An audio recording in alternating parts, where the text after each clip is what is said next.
Саламатсыздарбы, ардактуу көрөрмандар, бул объектив берүүсү. Студияда мен Зарема Жейналиева. Студиябыздын бүгүнкү коногу Кыргыз Республикасынын министрлер кабинетине караштуу бизнес жана инвестицияларды өнүктүрүү боюнча кеңештин катчылыгынын жетекчиси Улук Кыдырбаев мырза. Саламатсызбы? Студиябызга кош келдиңиз. Улук Асангариевич, бүгүнкү күндө ушу Кыргызстандагы инвестициялык климатты кандай баалайсыз? Акыркы убакытта кандай өзгөрүүлөр болду бул жаатта?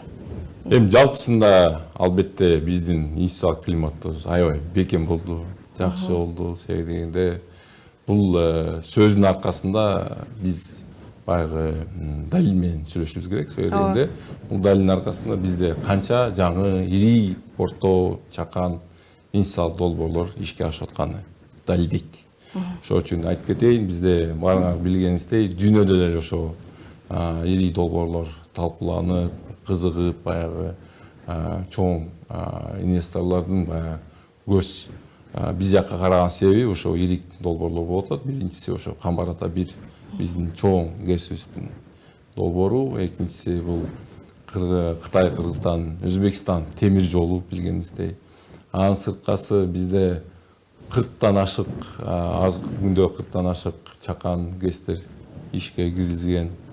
Анын үстүндө дагы 43 дагы долбоорлор ишке ашырылып атат азыркы убакта. 13 баягы күн энергиясы менен курулган станциялар да курулуп атат. Ошо дыйкан чарбачылыкта жана ТЛЦ деп коет, транспортно-логистикий борборлор курулуп атат, ишке ашып атат. Жаңы баягы жолдор курулуп атат, билесиңер.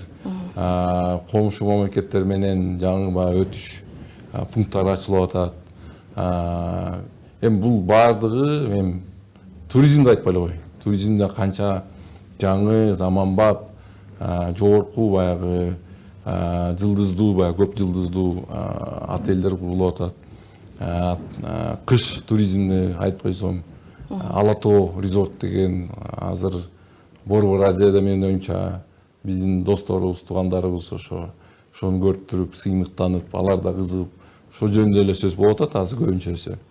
Ошо жалпысында албетте биздин инвестициялык шартыбыз, климатыбыз акыркы 4-5 жыл ичинде аябай оңолду. Себеби дегенде инвестиция деген сөз жөн эле сөз болбой калды. Ошо 5 жыл ичинде президентибизден баштап Садыр Кожоев ушу инвестиция тартуу боюнча иш-чаралар аябай катуу киргизип атат. Ошол эле министрлик кабинетте ким болбосун азыр ошо инвестиция тартуу боюнча ар деңгээлде, ар тараптуу, ар багытта менин оюмча Кыргызстан, Кыргыз биздин республикабыз аябай чоң иш-чаралар өткөрүп жатат.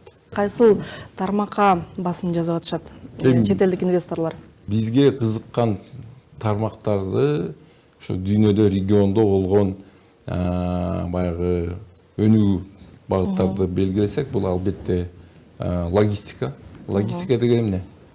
Логистика деген жүктү бир жерден экинчи жерге башка пунктка жетиш керек. Бул үчүн суу менен алып барышат, жол менен, унаа жол менен, темир жол менен, анан учактар менен. Кыргызстаныбыз Кудайдын буйруган экен, ушундай чоң экономикалардын арасында так ортосуна жайгашкан. Ошол эле мисалы Кытай менен биз аркылуу Өзбекстан, Түркменистан, Пакистан, Иран, Турцияга, Европага калсаңыз баягы Түндүк Африкага чейин алып бара турган баягы мүмкүнчүлүгүбүз бар азыр. Ошол үчүн темир жол аябай маанилүү. Ошол ичинде акыркы 5 жылда билгениңиздей биздин баардык аймакта аэропортубуз жаңыланып, жаңы ремонт жасалып, терминалдар курулуп, учактардын учуш жолдору, пирог деп коет, баары оңдолуп, ал да авиахаб катары мүмкүнчүлүккө түзүлүп атат. Экинчиден албетте баягы унаа жолдору бизде баягы сууга чыгыш жол экен, океандарга. Эми ошо менен 3 багытта транспорттук деп коелу, ошо багытта бизде инвестиция келип атат азыр. Аябай жакшы көрсөтүчтөр бар.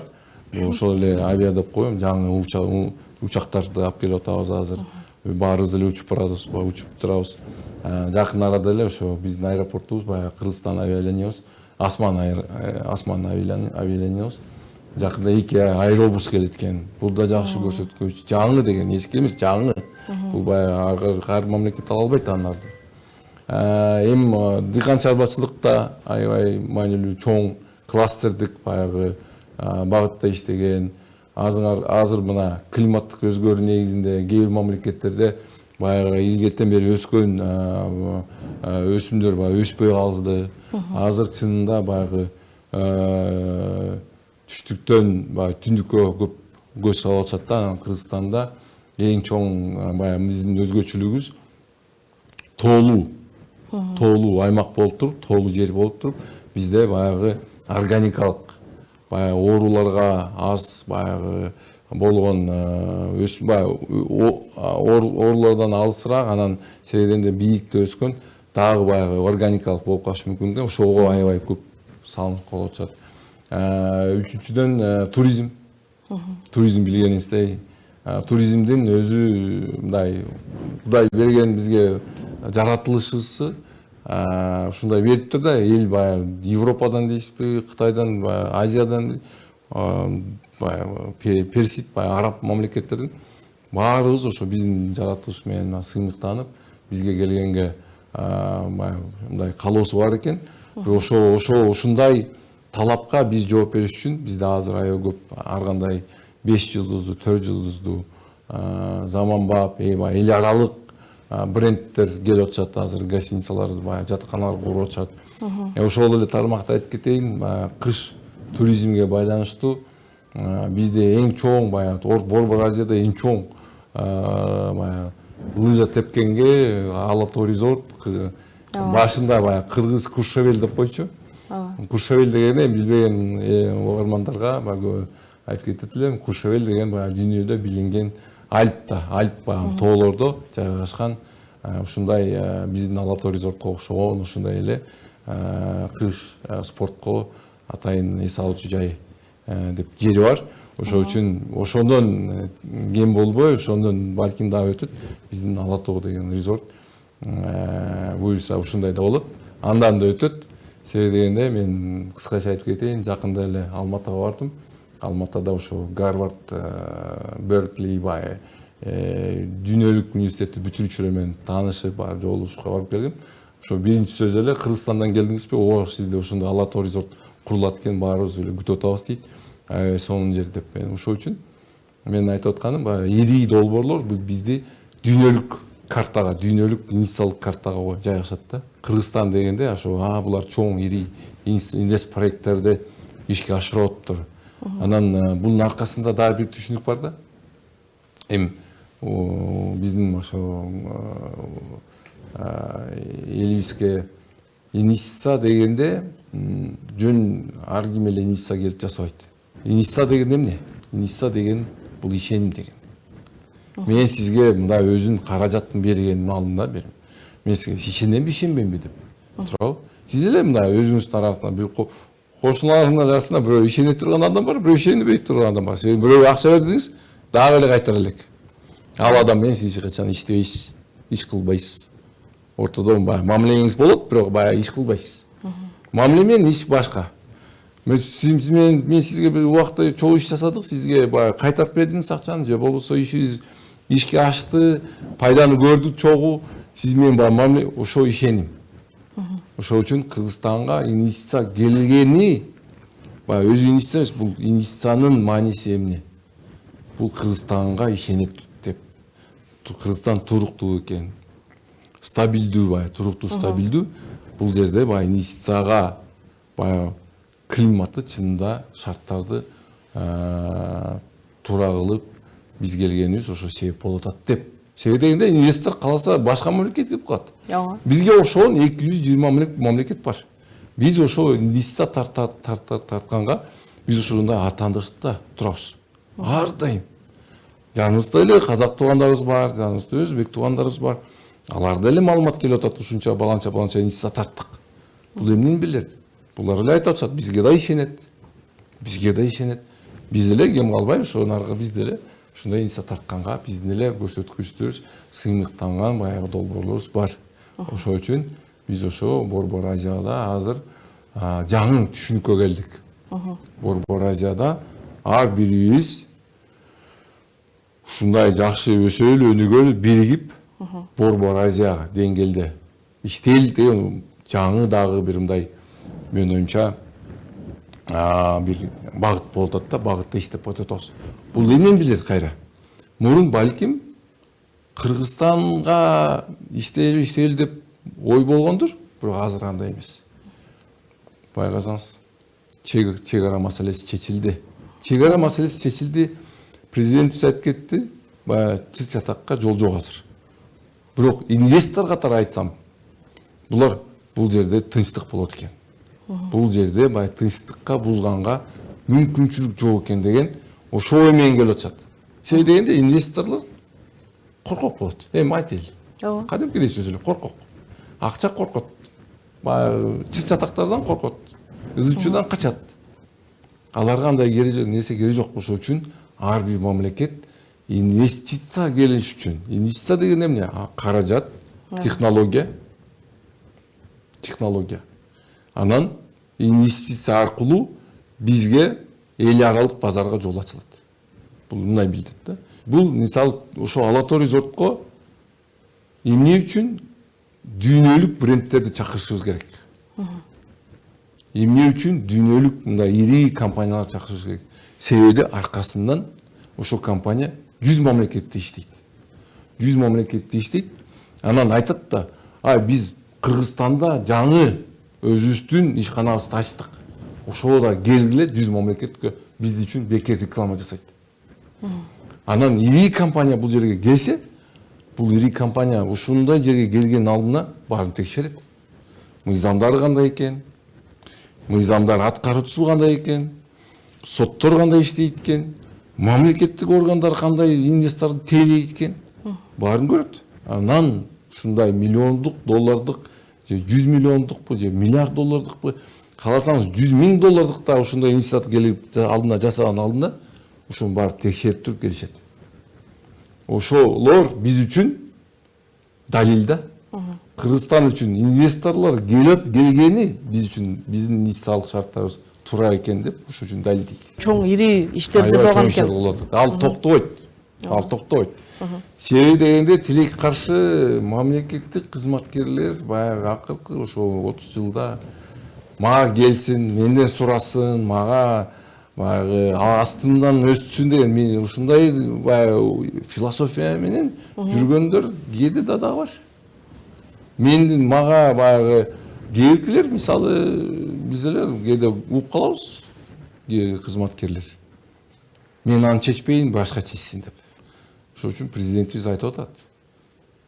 Баарыбыз чогуу иштейли. Ар бир өзүнүн ордунда турган, өзүнүн функциясын аткарсын, жоопкерчиликтүү. Ошол менен кадам чечим кабылганга коркпосун. Мыйзам чегинде иштесең, коркпой иште. Эгерде сен баягы эски адат менен, эски баягы ишиң менен көнсөң, анда албетте андай эчтеке болбойт. Ошол үчүн бизде азыр чоң бир чакырык болуп атат, менин оюмча. Чакырык бул баягы адам кадрлар региондордо. Себеби албетте азыр мына Бишкекте бизде бар илимди көп эле билет. Инвестиция деген эмне билет. Региондордо да билет. Бирок аягында ошо кагазды бирөө даярдаш керек. Келишимди бирөө даярдаш керек. Ошо келишимге бирөө макулдук бериш керек, ошо жергиликтүү бийликтерден. Тилекке каршы кээде ошо билбей, ошо маселени түшүнбөгөн, жаман ойдон эмес. Балким билим аз болгон себептен ошондой инвесторлорго кээде oro ой мамиле кылып коюшу мүмкүн. Кээде баягы көңүл бурбай калып калышы мүмкүн. Мисалы мен эле азыр мына бүгүн биз 3 күн атайын ошо тренинг өткөргөнбүз. Региондордон адистер чакыргам. Анан ошол жерден эми сүйлөшөм да, силерде кандай болот? Билесизби, мындай ишкерлер да келип атат. Биздин өзүбүз эле жергиликтүү инвесторлор, жергиликтүү ишкер бул жергиликтүү инвестор. Туурабы? Ал эле өзүнүн баягы каражатын, өзүнүн кан менен баягы тери менен тапкан акчасын ошо ишке салайын деп бир ишкана ачайын. Балким бир тамак чыгарчу же балким баягы строй материал чыгарам деп атат. Же балким гостиница ачам деп атат, ошо жергиликтүү жалаң эле чет мамлекеттен биздин эле инвесторлорду тереш керек ушундай. Ай, Мырзабек мырза, келиңиз, отуруңуз, кандай эмне жардам берейин, кандай кызмат кылайын, сизде эмне кандай оорчулук болуп атат, ким сизди түшүнбөй жатат, мен ошол түшүндүрөйүн, котормочу болуп берейин. Ушундай болуш керек да. Бизде баягы дүйнөдө ошо сервистик деп коет да. Сервис болуш керек. Биз баягы ресторанга барабыз, баягы кызмат көрсөткөн жерге барабыз да. Бөлүндүк да биздин, ай, эмне үчүн бул чайыңар муздап калды? Алар эмне айтышпайт да сизме? Келиңиз, чайыңызды ысытып берейин, ысык суудан куюп берейин, келип алып келейин. Ошо сервис деп коет. Дүйнөдө баягы эң маанилүү биз үчүн азыр ошо сервисти күчтөтүшүбүз керек. Эми бир белгилеп кетейин. Ошо үчүн былтыр биз инвестиция тартуу мамлекет улуттук агенттиги менен инвестиция боюнча былтыр билгениңиздей инвестиция боюнча жаңы мыйзам кабыл алынды. Бул аябай чоң жетишкендик. Себеби дегенде мыйзамдардын эң негизги максаты убагы менен заман убагына жооп берип турган эрежелер болуш керек. Азыр биз атаандашты болуп конкуренция. Инвестиция тартуу боюнча биз ар дайым конкуренциядабыз. Ошол үчүн Кыргызстан жөнүндө жаман ой болбосун, жаман сөз чыкпасын деп биз ошого иш умтулушубуз керек, аракет кылышыбыз керек. Анан ошо президент былтыр указ кабыл алды, ошо агенттигин статусун жогорулатты. Эмне себептен? Инвестор келгенде, сиз эле мына мисалы кала бара турган жерге барсаңыз, бул жерде мени ким тейлейт деген суралат да. Ал жерде 100 киши жүрүп атса, булардын 100ү ким менен сүйлөшүм керек? Мисалы 4-5 жыл мурун ушундай болчу да. Каалаган киши эле алып келчү, бул менин инвесторум, министрге алып келет, тиги алып барат. Анан бул жерде мисалы бирөө алып келет, бул жерден башка алып келет, анан бир райондо 2 кирпич завод курулуп калат. Мисалы. Бирок аны бирөө координация кылыш керек да. Аны бирөө айтыш керек да, койгула, бул районго кирпич завод салбагыла, келгиле бул жерге салгыла, бул жерде курулуш аябай өнүгүп атат, кирпич жетишпес болуп атат, бул жерге салайлы. Анан ошол үчүн ушундай бир координатор болуш керек да. Өзү ар бир мамлекетте ушундай инвестиция боюнча бир координатор болот. Ошол үчүн биз Кыргызстанда ошо атайын былтыр президент ошо агенттигин статусун жогорулатты. Бул эмнени билет? Ар бир мамлекеттик орган, ар бир мамлекеттик мекеме ошо инвестиция боюнча так ошо агенттиг менен макулдашыш керек. Ошо макулдайт. Анан инвестордун арасында да ар кандай бар да, чатагы бар да. Баары эле келип туруп мен кыйынмын деп, мен англисче сүйлөп туруп, же кытайча сүйлөп туруп, же жапонча сүйлөп туруп, мен инвесторум деп эле биз кээде мындай, бул инвестор экен деп бирөө текшериш керек да. Дүйнөдө ар кандай бар. Биз баары жакшы деп эле ойлошубуз керек. Кандай адам канча беш бармактай баары тең болбойт. Ошолорду текшериш үчүн атайын агенттиги бар. Ошо текшерет, координация кылат, мыйзамдын аткарылышын көзөмөлдөйт, инвесторлор тейлейт. Кээ бир жерлерде мисалы түшүнбөстүк болуп калса, инвестор менен жергиликтүү бийлик же ошодо иштеген мамлекеттик орган болсо, ошонун ортосунда баягы түшүнбөстүктөрдү жоойт. Келгиле мындай иштели, мындай. Эми себеби дегенде инвесторлор да кээде катачылык келип калышы мүмкүн, кээде биз тараптан катачылык, ошолорду тез арада чечиш керек да. Баягы чойбой, баягы бул ушу кичинекей проблеманы чоң проблема кылбайт. Ошол үчүн агенттигин ошол үчүн биз да ошо аябай чоң жетишкендик болуп атат биз үчүн. Ошо Садыр Нуркожоевич ушундай агенттигин статусун жогорулатып, мыйзамдарды кабыл алдырып азыр биздин максатыбыз ошо инвестиция тармагында ошо агенттик менен чогуу андан ары дагы көп маалымат беришибиз керек. Азыр биз дүйнөгө көбүрөөк маалымат берип, Кыргызстандын мүмкүнчүлүгү, биздин инвестициялык шарттарын жөнүндө кайсы тармактарга келип иштегиле деп, албетте биз баягы жаратылышты сактап, биз мындай зыян тез баягы таасирди келтирбеген инвестиция тартышыбыз керек. Ал баягы дүйнөлүк тренд деп коет, баягы тренд сөз бар го, багытта ошо дүйнө мамлекеттери ошо багытта кетип атат. Ошол үчүн биз күн энергия менен боюнча баягы станциялар курулуп атат, алар 9-13 тегерегинде жаңы долбоорлор азыр ишке ашып атат. Эми мындай карасаң, менин оюмча мындай да, эл угуп атат да, аланча мындай чоң ири проекттер болот, мындай проекттер болот. бизге кандай таасир этет? Мен бир мисал эле келтирейин. Мисалы ошо биздин бүгүнкү күндө Ала Тоо мисалы резорт толуу менен ишке ашканда жыл сайын 800 миң кардарлар келет экен. 800 миң эс алуучу келгенге мүмкүнчүлүк түзөт. 800 миң деп койсоңуз, 800 миң киши келген үчүн 800 миң бирөө аларды ташыш керек. Бишкектен болобу же ошо тамчыданбы ошо Ала Тоого чейин. Бул 800 миң баягы. Эми 800 миң дебейли, ошо 800 миң кишини 4 кишиден бөлүп, 4 кишиден бир таксиге отургузайлы. Ошондо 100 миң мындай рейс болуш керек. Бир тарап эле. Ошо 100 миң ким биздикилер иштейт, Анан 800 миң кишини жолдон кетип атып курсак ачат да. Тамак ич керек, чай ич керек.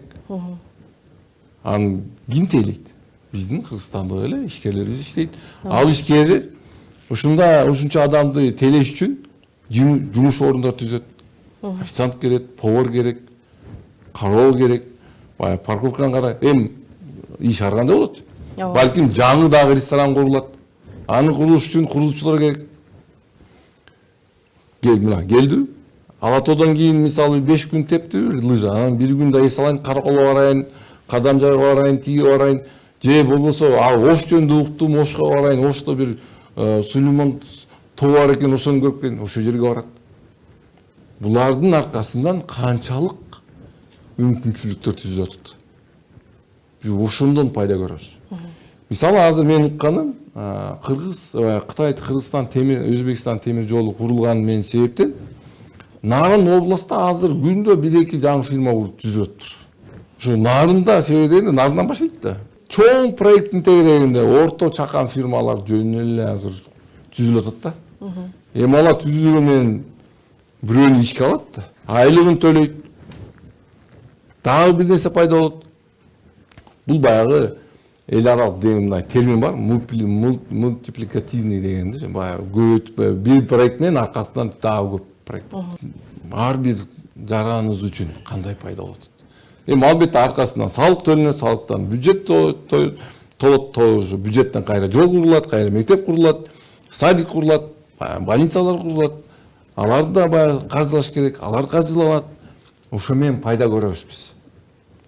Албетте түзмө-түз сизге бирөө келип туруп акча бөлүнүп бербейт. Бирок ошол жол менен биздин Кыргызстаныбыз ар бир жараныбызга ошо региондо иштебесе да алыскы балким алыскы аймактарда жашаган кыргызстандык аларга да пайда тиет. Инвестиция деген ошо. Анан үстүнө дагы бир нерсе айтайын. Инвестициянын аркасында каражат эле эмес, мен айтып кеткендей технология деген бар. Азыр баарыңар билесиңер. Бир жыл мурун жасалма интеллект деген эмне эч кимибиз билбей жүрдүк. Азыр каалаган кишиден чат GPT сөзүнүн ордуна кетип калды. Чат GPT-ден сурап, чат GPT баягы дос катары болуп калды. Чат GPT-ден сурасаң жооп берет дегендей. Бул да технология да. Алда бирөөнүн баласы жасап койгон да. Анан ошол үчүн бизге технология келгенде мен айтып атканым, бул баягы жаңы заманбап технология жабдууларды иштеткени, балким ошо компьютер аркылуу баягы санариптик баягы тиркемелерди ошол тармакта да биздин балдарыбыз үйрөнүп, ошого талап болгондо ошо үйрөнүшөт. Ушундай да пайда бар. Анан эми дагы бир тармакты айтып кетейин. Аны айтпас болбойт. Мен санариптик жөнүндө айттым, жаңы технология жөнүндө айттым. Бизде жогорку технология паркы бар. Ал жерде жетекчи менин аябай жакшы досум Азиз Абакиров. Бул баягы мактанбайын, бирок аябай мактангым келет да, ошо биз кыргызстандыктар аябай кыйын экенбиз.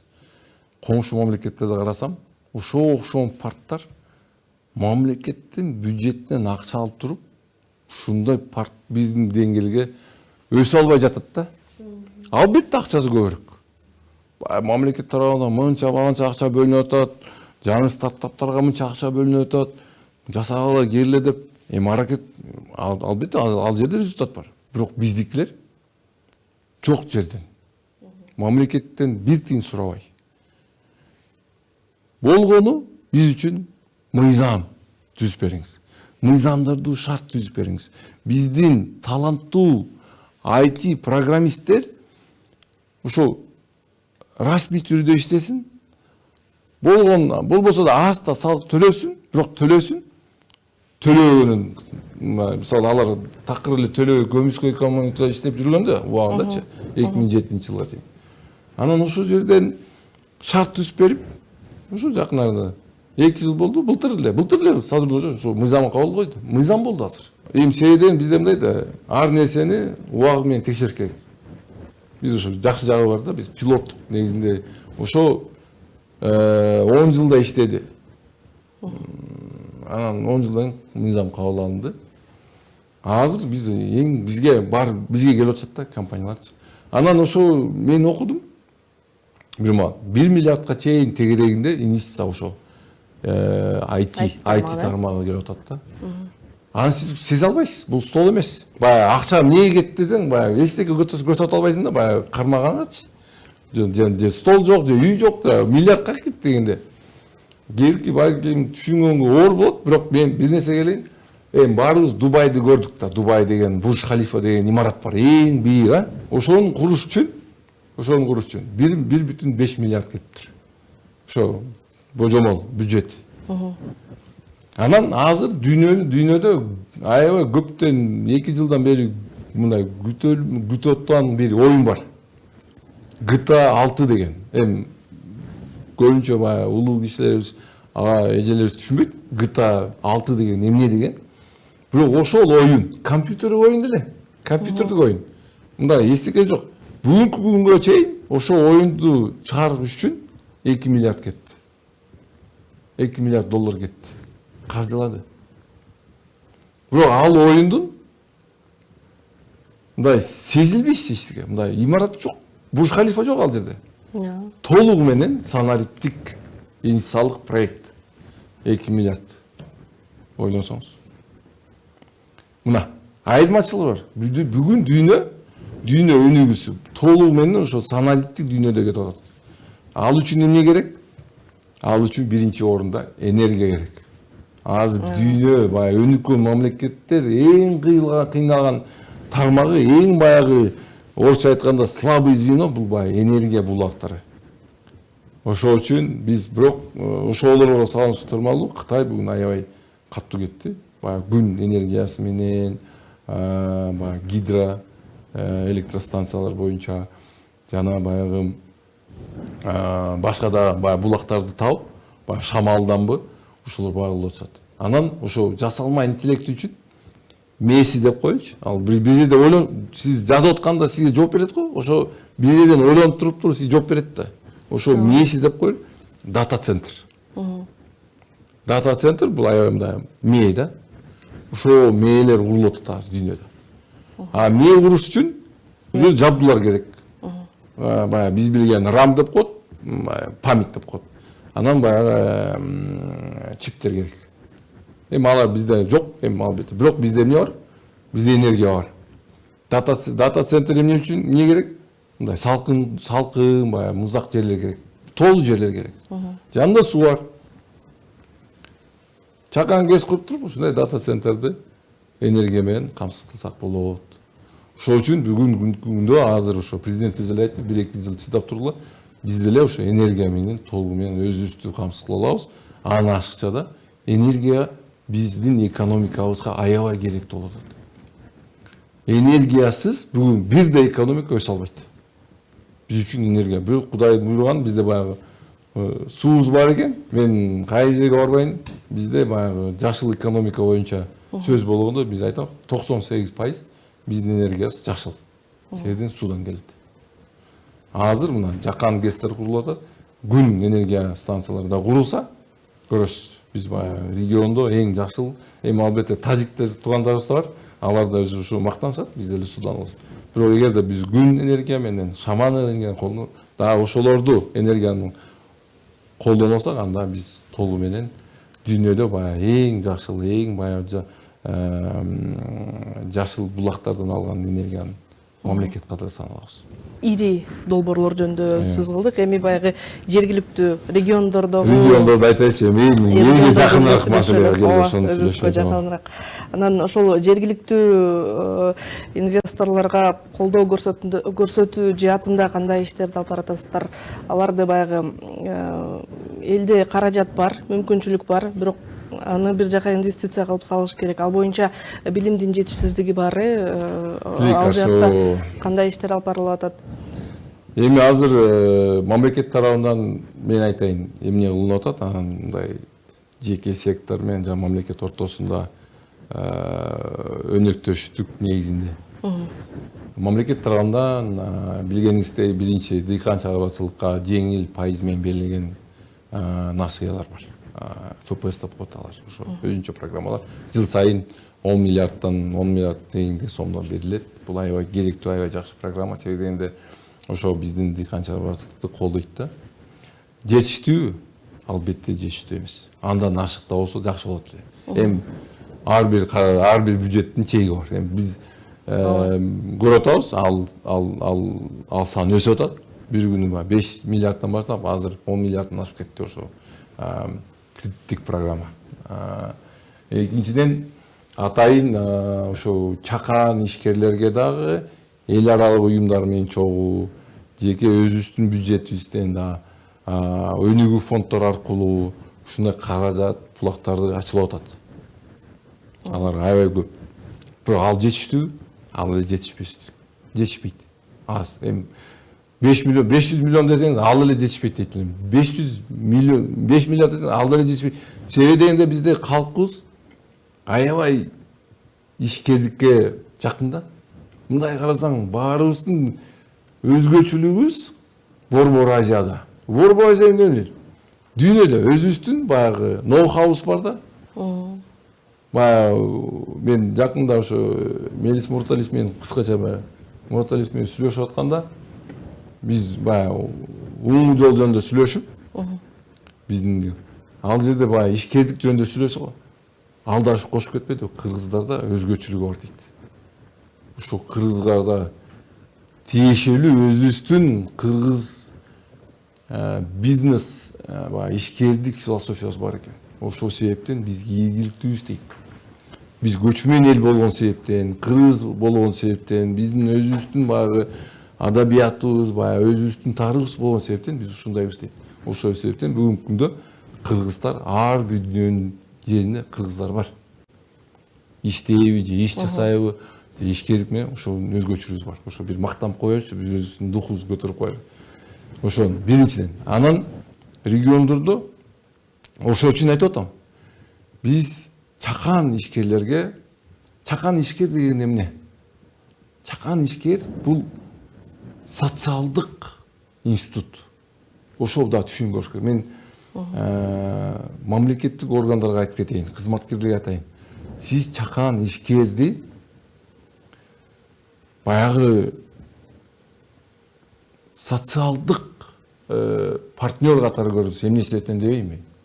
Ал адам өзүнү жумуш менен камсыздалат. Ал ошол аймакта жашаган элибизге кызмат көрсөтөт. Сиз ал жерге кызматкер болуп туруп продукт апарбайсыз. Сиз ал жерге барып туруп пирожки сатпайсыз, нан бышырбайсыз, кийим тикпейсиз.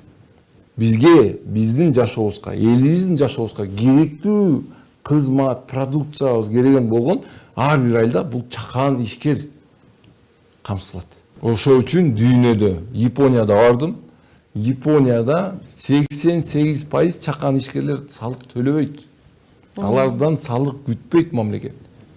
Эмне себептен дебейсизби? Ошол үчүн алар социалдык максатты чечет, социалдык маселени чечет. Мамлекет кылбаган нерсени алар кылышат. Бул эң туура стратегия. Себеби дегенде биз чакан ишкерлерди мамлекет тарабынан коргошубуз керек. Иште, ач. Эч иштеке ойлонбо. Биз сага эмне керек болсо жасап берели, кылып берели.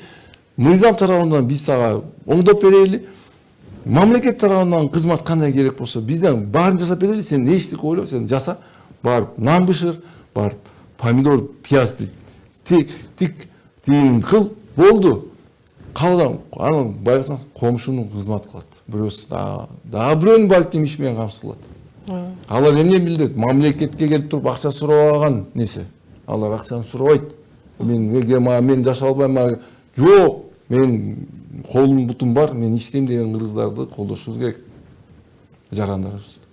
Анан ошону аймактарда ошолорду колдосок, ошол менен эле кетип калат, өнүгүп кетип калышат район. Албетте аркасынан туристтер келип калса, турист келет эмне кылат? Жер үстү көрөт, кечиресиз куза качат да. Бир жерде тамакты ичип алайын, айылда бирөө тамак бышырбаса. Бир жерде жат кетейин, баягы үшүйт дейм, бир комнатаны бөлүп берилер, күнүнө 500 сом, 1000 сом алсаңыз, эртең менен 1-2 жумуртка бышырып берсеңер, ысык нан, баягы каймакты берип туруп, ошо менен 100-1000 сом, 1,5 сом алсаңыз, жакшы да. Ойлосоңуз, ошо айылга 1000 турист келсе, 1,5 сом бир күн конуп кетсе. Анын үстүнө бирөө атты берип туруп, 500 сомго атты 1000 берип койсо. Ошо 1000 туристтен эле аттын бергенден 500 000 сом болот. Жатканы менен эле уже 5 миллион сом болот. Ошо аркасынан келет. Ошол үчүн биздин айылыбыз ошо менен үйрөтүшүбүз керек. Мамлекет тарабынан ошондой ишти баштагыла, биз колдоп берели, эмне кылайлы? Балким акчабыз жок. Акчанын баарыңарга бере албайбыз. Бирок шарттар түзүп берип, силерге жеңилдик болсун. Жер маселебиз бар, албетте, жерибиз андан башка жер жок. Резиновый эмес деп коет да. Анан мен бул жерге убактылуу берип коюлачы, 20 жыл берип коюла, кайтарып берет. Жерди алып кетпейчи жака. Ошол эле жер ошо жер жашайт. Мен бул жерде боз үйлөр тигет элем, тик, алтын тик. Главное, бул жерде баягы жаратылыш булбабасын. Бул жерде мындай очистной баягы деп коет го, атайын мындай туалеттер койдуруп кой. Сууну баягы кайра булган кол жууп баягы саммен жууган кайра эле баягы акып кетпесин. Бул жер чогултуп, тазалатып, кайра кое бер. Алардын кичинекей баягы решение деп коет, технология бар да, баягы жабдуулар бар. Ошо менен жасап берсеңиз эле артынан туристтер келет да. Эл өзү менен байлап багат. Азыр эле багып атат көбүнчөсү. Ошо менен багат. Чакан ишкер ошо.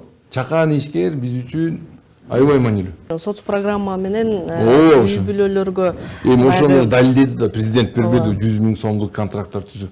Кандай жакшы, ошол жерден канча жакшы тигилер чыкты. Мисалдар чыкты, миллион сомго чейин пайда көрүп баштаган үй бүлөлөр бар болду. Башталышы болгону 100 000 сом.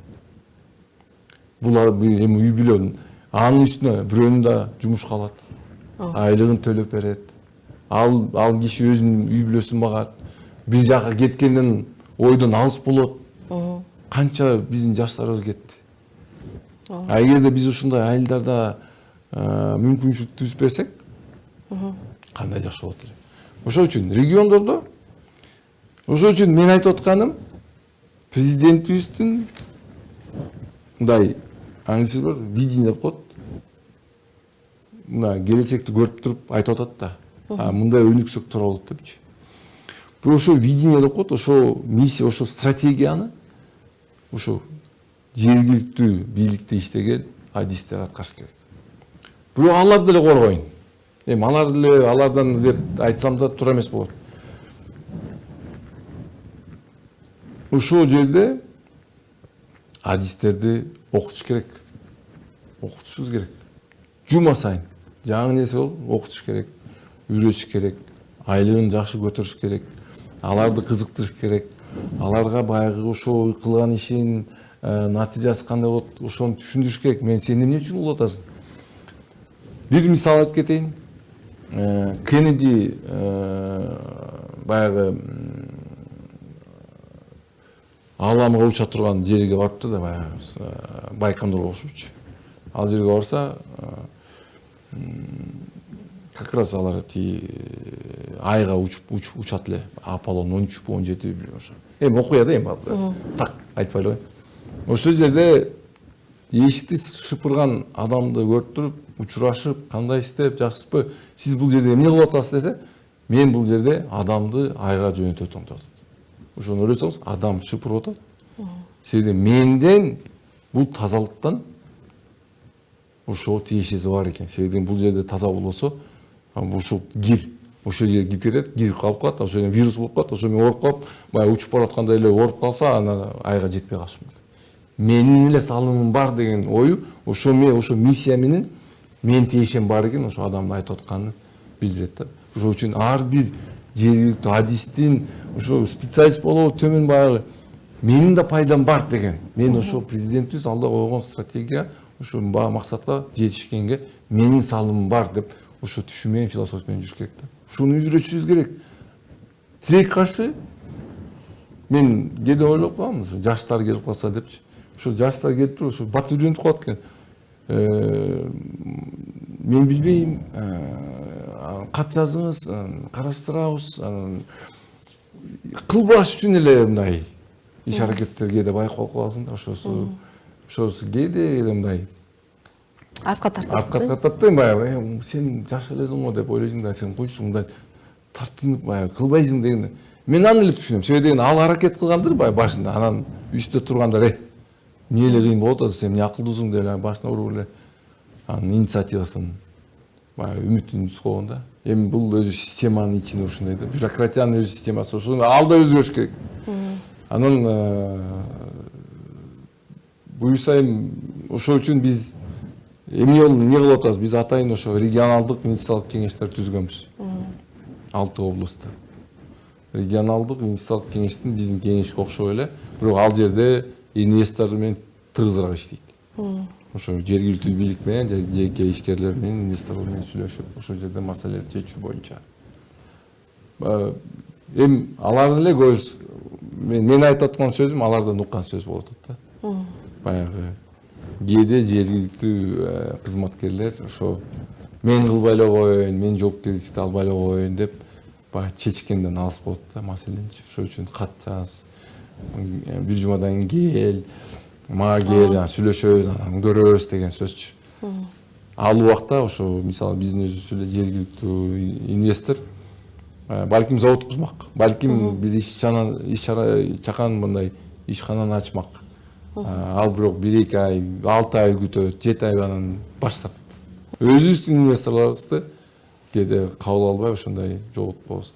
Сиздердин түзмө-түз функцияларыңыздар боюнча айтып өтсөңүздөр, жергиликтүү ишкерлер кандайдыр бир маселелер боюнча сиздерге түз кайрыла алышабы?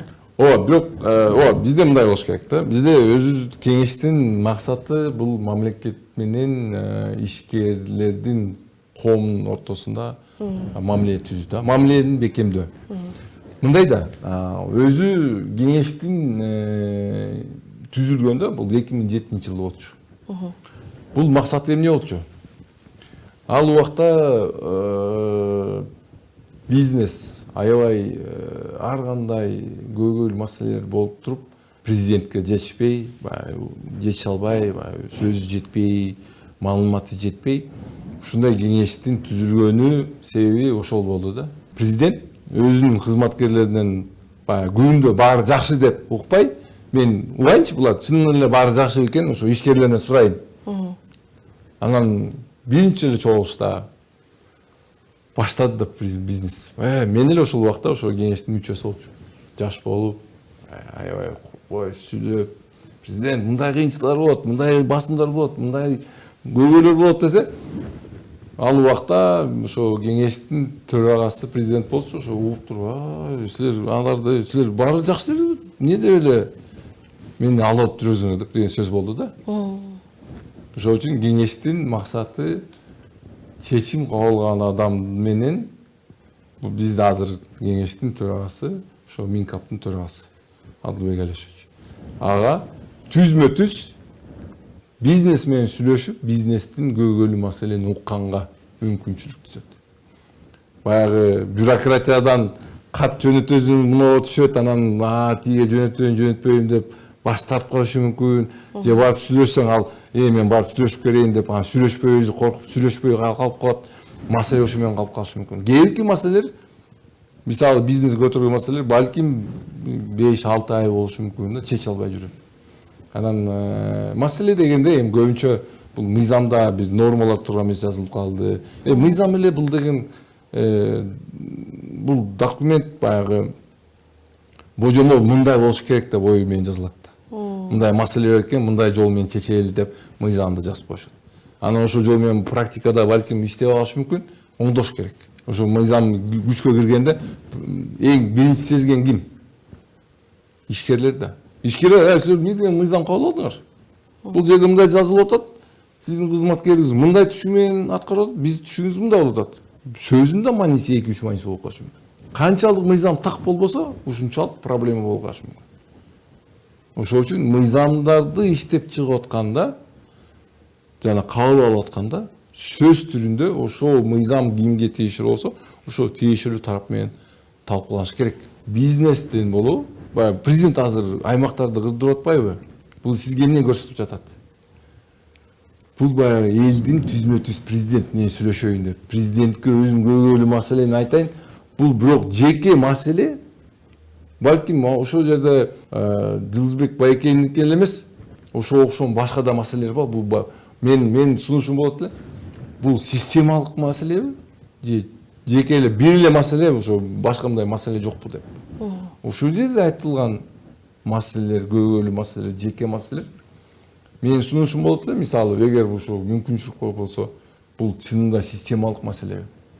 Эмне үчүн бул ошол маселеде мындай чечим кабыл алынды, ошого проблема болуп калган. Ошол жерде айтылган сөздөр бул бир эле случайбы же ар жерде эле ушундай кылабы?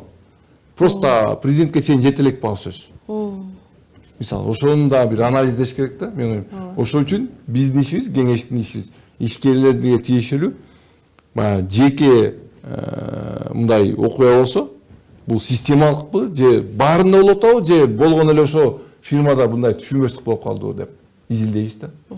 Анан ошол маселени көтөрдүк. Иш жүзүндө ишкерлер кандай көйгөйлөр менен көбүрөөк кайрылды сиздерге? Ар кандай көйгөйлөр болот. Көбүнчөсү кээ мыйзамдар эскирген себептен, же кээки мыйзамдарда туура эмес жазылган, же түшүнбөстүк болуп калышы мүмкүн, карама каршылыктар болуп калышы мүмкүн, ошого тиешелүү болуп калышы болушу мүмкүн да. Ошо көбүнчө ошо биринчи бөлүк деп коелу, ошо негизинде болот. Экинчиси, ошо маселелер чыгып атат. Алар ошо маселе менен башында ошо тиешелүү мамлекеттик органдарга барышат. Анан түзмө-түз эле кеңешке келбейт. Алар өзүлөрүнүн ассоциация аркылуу ошо органга кайрылат. Мындай маселе чыгып атат, биздин ишкерлерибиз мындай маселе көтөрүп атат, бир келгиле чечели деп коет. Мисалы, баягы эле сөз. Ал органдын кызматкерлери блин, кой, мен бул маселени тийишпей эле коеюнчу, мен ошону кылбай эле коеюнчу, кой, мен көтөрбөй эле коеюнчу. Сен дегенде өйдө көтөрсө, алар айтат да, бул мыйзамды кыймылган болду. Бирөө жоопкерчилик таш керек да. Элде кыйнап атпайбы? Ал өйдө көтөрсө, үстүнөн бирөө айтат да, так, разобраться, ким, эмне себептен мындай болуп калды, эмнеге мындай туура эмес мыйзам жазылып калды, табыш керек. Ал ошо ойду, балким ошондой болуп калышы. Мен билбейм, мен божомолду айтып атам да. Эмне себептен? Алар жоопту берет. Баары жакшы, мыйзам туура жазылды, эч башы оорутпагыла баргыла деген сөз болот да. Анан кайра жазышат? Койгулат, жазып атканыбыз, далилди бергенибиз, мына фирма жазды, мына фирма жазды, чынында эле туура эмес жазылды мыйзам. Же нормасы туура эмес жазылып калды. Кел оңдоп коелу, чогуу иштешели. Мындай жакшы ой менен, мындай жылуу менен кылса, тигилер кайра тиги ойдон бизди ушпасын деп кайра буларды талкайт. Эмне деп атасың да? Анан булар чарчап бизге келишет. Булар менен аракет кылдык, бирок мына каттар бар, мына жооптор келет, мына болуп атат. Анан биз бул маселени кеңештин отурумубузга чыгарыш керек. Алдын ала албетте биз жумушту өткөрөбүз, өзүбүздү карайбыз. Ал биз баягы калыстыкты кылабыз да, биз баягы көпүрө. Биз же бияка боло албайбыз, сен бияка жетип калсак, көпүрө бузулуп калат да, тең турушубуз керек. Ошол үчүн биз аны кылабыз, аларды угабыз, анан айтабыз, силер коркпогула, биз мындай аларды да көндүрөбүз да, коркпогула, жо сөз тийип калат, силер да катуу сүйлөбөгүлө. Анан себебинде баягы ушундай деңгээлде чыгарганда ал жерде баягы ким ар кандай сын айтылып калышы мүмкүн да. Кээинки мамлекеттик органдар айтат да, улук мырза келиңиз, сиз эле ушул жерде аркылуу тапшырма бизге берсин, биз жасайлы анда. Өзүнүн калоосу менен көтөргөнү эч келбейт. Тапшырма келсе жасайт. Ушусу да бар да. Бул эмнени билет, баягы өзү калоосу менен көтөрсө анда ар кандай ой келет экен да. Биринчиден аны сөгүшү мүмкүн. Эмне үчүн мындай жаман ал кылбаса. Экинчиден сен эмне үчүн ал маселени көтөрүп атасың? Эмне кызыкчылыгың барбы? Не болду сен? Эмне кызыкчылыгың барбы? Давай нукус текшергилечи, бул бир нерсе алды. Анда жакшы кылайын десең, артынан да жаман сөз кылып калыш. Бизге тапшырма эле берсинчи деп өзү сурашат да. Эми бул чын проблема, эми кандай проблема дейин? Балким ошо мамлекеттик системанын ичинде бир аз коммуникация бар. Түшүндүрүш керек да, койгула бир урушпайбыз. Анда болбойт, эгерде чынында баягы бизнеске шартына, инвестиция шартына туура келе турган сунуштар болсо, биз колдойбуз деп эл алып келгиле десе, анын арасында балким мындай конкурс жарыяласа, ким канча жакшы сунуштар берсе, ушунчалык биз анан кийин аягында мисалы белек беребиз, приз беребиз. Ушундайга менин оюмча бир баш керек да, себеби мен байкаганым көбүнчө кызматкерлер коркушат. Мага тапшырма эле берсе жасайм деп ушундай болуп калат. Кээде коркпогондон же жасаган келбегенден болуп калышы мүмкүн. Мындай кээде болуп калат да, наоборот сен баягы кыйын болуп туруп барчы деп коет. Анан айла жоктон тапшырма аласың, тапшырма поручение деп коет, поручение түшүрүп туруп анан жасайт. Тапшырмасы болсо жасабайт да. Ушундайдар бар кызматкерлер. Менимче ошолордон эң көп зыян тийген ошолордон болот да. Корккондордон жасабайын дегендер да бар да. Себебинде ойлойсуң да, булар ушундай бир инвестор, эми бар эле инвестор арасында ар кандай бар. Бирок мындай текшерилген, жакшы мындай иштейм деген, мындай толугу менен ачык иштейм, эмне сурагыла айтып берейин деген келгендердин арасында ошолордон да отворот поворот деп коюп болуп калат да, кээде кабыл албай же кабыл алып коет, анын артынан эчтеке кылбайт. Бирок бул маселе чечилиш керек. Бул бар маселелер да. Ошол маселе чечилиш керек да. Алдыда кандай пландарыңыздар бар? Алдыда аябай чоң пландар бар. Буюрса ошо агенттик менен чогуу биз азыр 26-30 деп инвестициялык стратегияны кабыл алганга, иштеп чыкканга аракет кылып атабыз.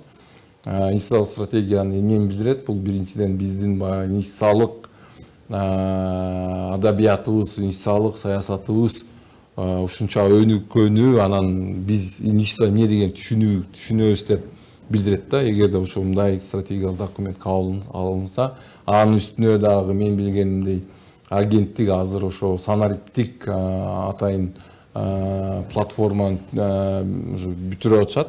Ошо платформа аркылуу дүйнөнүн ар кайсы аймакта болбосун, ошол жерден Кыргызстанга кызыккан киши ошол эле бот аркылуу кайрылып, сурап, тактап, маалыматты алып, мүмкүнчүлүк түзүлүп атат.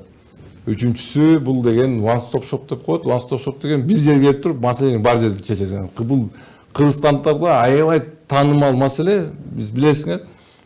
Справка терген менен билесиңер. Бир жерде справка, бир шаардын четине бир справка аласың, башка шаарда башка справка аласың. Ошонун азабын болбош үчүн инвесторлор үчүн ушу бир жерде чечүү. Келдиңби, инвестор болсуң, болду, биз сени текшердик. Сен чын жакшы инвестор экенсиң, артында тажрыйбаң бар экен, акчаң бар экен, технологияң бар экен. Ошо келесиң, биз сени тейлейбиз, келесиң, биз сага чай турат, чай ичип бүткөнчө биз бул жерден баарын бүтүрөбүз деген ой менен one stop shop деген бир жер, бир айнек деп коет.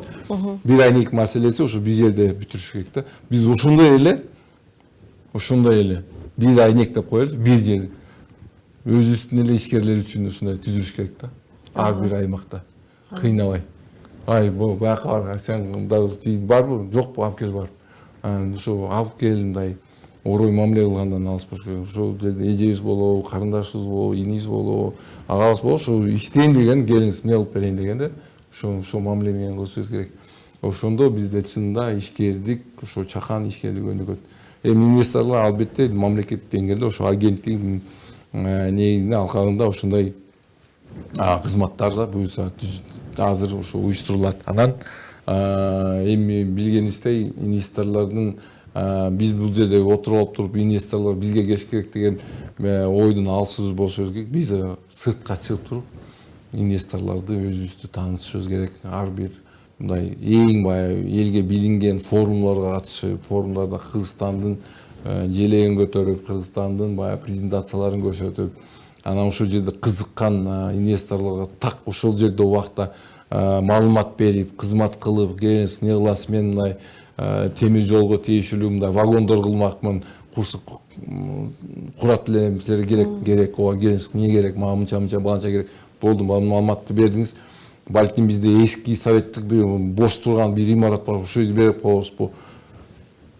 Азыр эң баалуу ресурс бул убакыт. Бизде мындай да, эми кээде мындай бирге барабыз, 5-6 келишимге кол коебуз, сүйлөшөбүз, анан келебиз, анан ким менен койдук, эмне кылдык дегенде балким унутуп калышы да мүмкүн да. Ошол үчүн ал келишимди унутпайсыз го, бирок мындай да. Мен эл аралык форумга катышканда бирөө менен учурашсам эле, атыңыз ким, фамилияңыз ким, имейл барбы, почтаңызды бериңиз, номериңизди бериңиз, алат да 5-3 күндөн кийин жазат мага.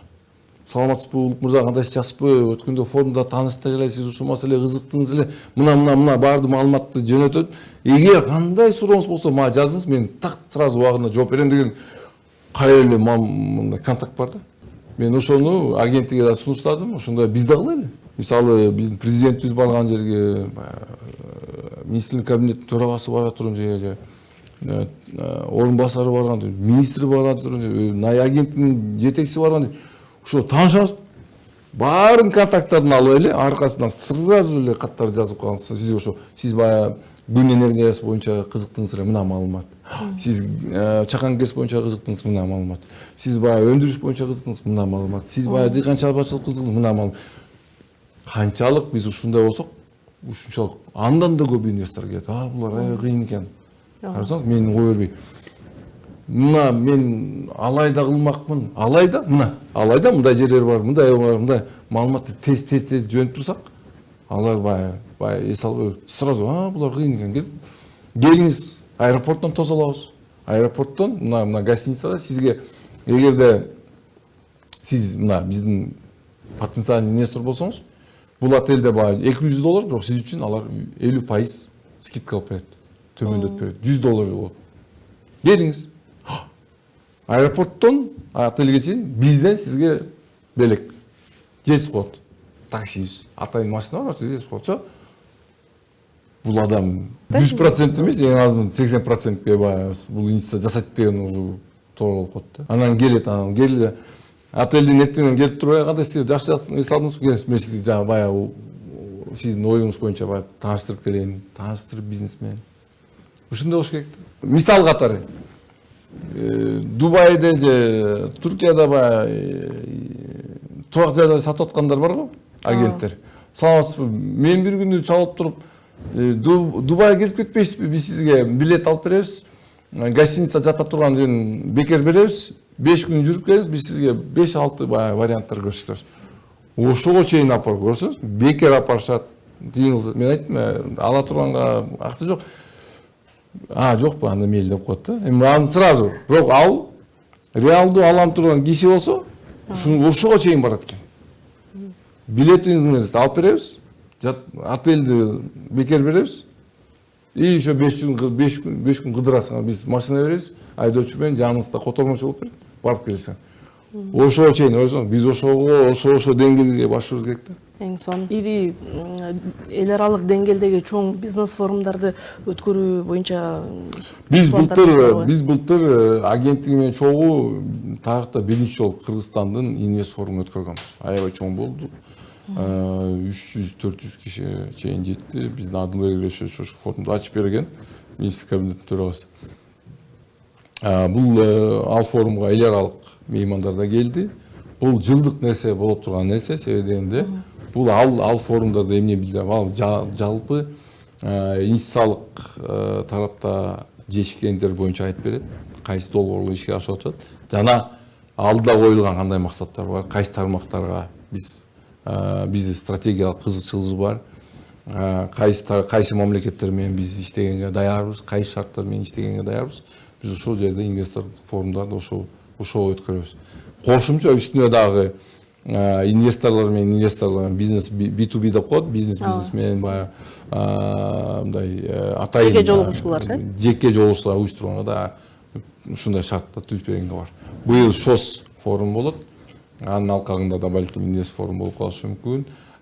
Тилек каршы баягы окуя себебинен бизде араб мамлекеттердин, персид мамлекеттердин бул жерде форумда өтмөк. Алда балким күзүндө өтөт, алда болот. Бирок анын сыртына мен Озеке айткам, эл аралык мындай аты чыккан форумдарга биз да барышыбыз керек. Ал жерде англис тилинде сүйлөшүбүз керек. Кытайга барып Кытай тилинде сүйлөшүбүз керек. Баягы бул жерден барып туруп бизди түшүнүш керек. Биз орусча же кыргызча сүйлөйбүз, биз аны эмес, ошолордун тилинде сүйлөшүбүз керек. Бул жерде толугу менен түшүнүп бериш. Бул мындай да. Турист келип алып туруп, турист тилинде кыргызча сүйлө деп айта албайсыз да. Турист келет, өзүнүн тилинде сүйлөйт. Биз аны тейлейбиз. Мейман достукту көрсөтөбүз. Бул ошондой болот. Ошол үчүн ушундай ишти алып барабыз. Буюрса пландар көп, ойдор көп. Чынында аябай кубанып отурабыз, сүйүнүп турабыз. Ошого Кудайым ошо ден соолук берсе эле ошо жетебиз баарына. Иштериңиздерге ийгиликтерди каалайбыз. Ушуну менен көрсөтүүбүздү жыйынтыктайбыз. Бүгүнкү көрсөтүүбүздө Кыргыз Республикасынын министрлер кабинетине караштуу бизнес жана инвестицияларды өнүктүрүү боюнча кеңештин катчылыгынын жетекчиси Улук Кыдырбаев мырза болду. Биздин көрсөтүүлөрүбүздү Азия ТВ телеканалынын YouTube каналынан да көрүп турсаңыздар болот. Кийинки көрсөтүүдөн көрүшкөнчө саламатта калыңыздар.